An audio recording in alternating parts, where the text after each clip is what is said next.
Chris Watkin here, and I'm joined by Ellie Rees, who is an estate agent in London, and recently in Negotiator she did a piece about gender pay gaps and the board compositions of the big firms in estate agency.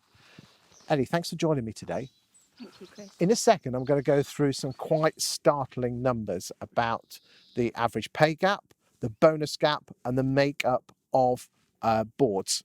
But before we go through those startling numbers, which will absolutely blow your mind, why should we concern ourselves with these big firms when they only make up a small portion of the estate agency market?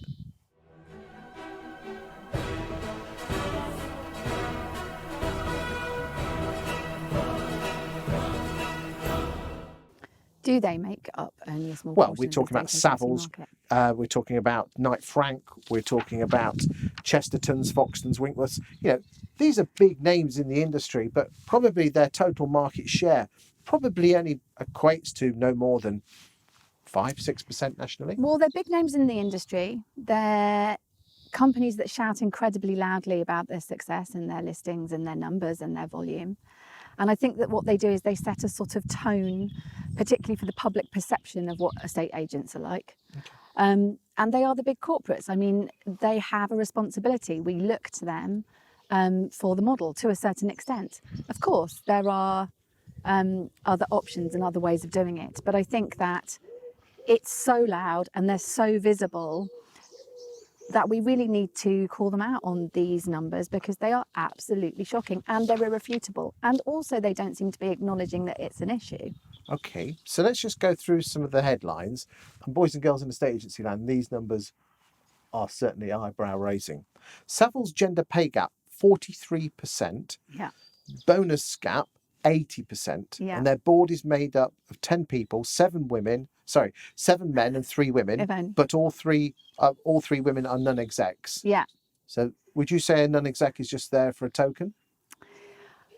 You said that. I wouldn't say that. And okay. I think well, let me rephrase that. Are non-execs generally just there just to make the numbers up? I spoke to Claire Hughes at EXP the other day, who runs a Women in Estate Agency Facebook group, and she said non-execs don't count. Right now, that's quite a strong position to take, but ostensibly it's good to have those voices at the table and it's good to have that perspective, but they are not the decision makers. They're just there once a month just to... They're not the decision makers. They're not voting on policy. They're not, they're not having any real and meaningful impact. And when you have a board that is that lacking in diversity, it just can't be good for anybody, including the company itself, by the way, because diversity equals...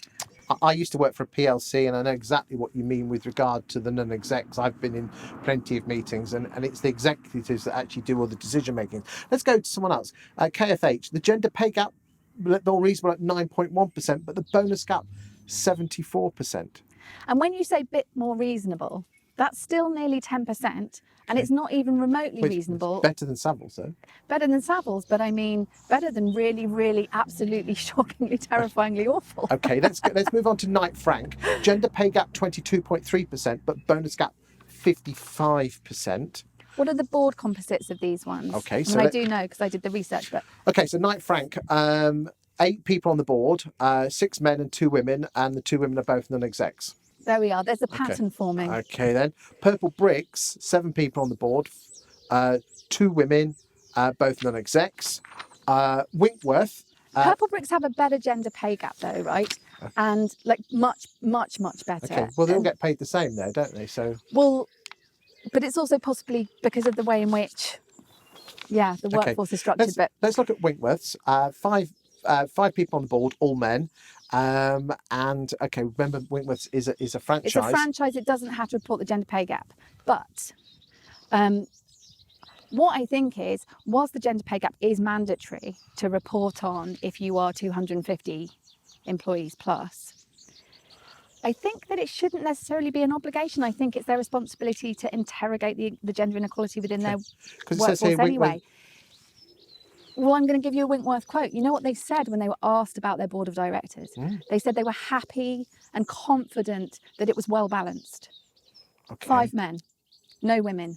They were happy and confident that it was well balanced. Okay, but there's balance in what sex you are, but then there's also balance Gender. gender, but there's also race and other things. But Yeah, of course there are, but women make up 50 to over 50% of the population. fair goes then. And also, we're representing our clients and the people that we service, and half of them are women. And yes, of course, I'd like to see more general diversity. I'd like to see more people of colour. Of course I would. It's about sexuality, it's about gender, it's about ethnicity, it's about lots of things. But if we're talking about women, which is what I'm talking about in terms of this particular statistic, it's not good enough to just say there's 5 men and it's well balanced and that's fine. Okay, so Foxtons Gender Pay Gap 21%. Yeah. Median bonus pay gap 59%. Yeah.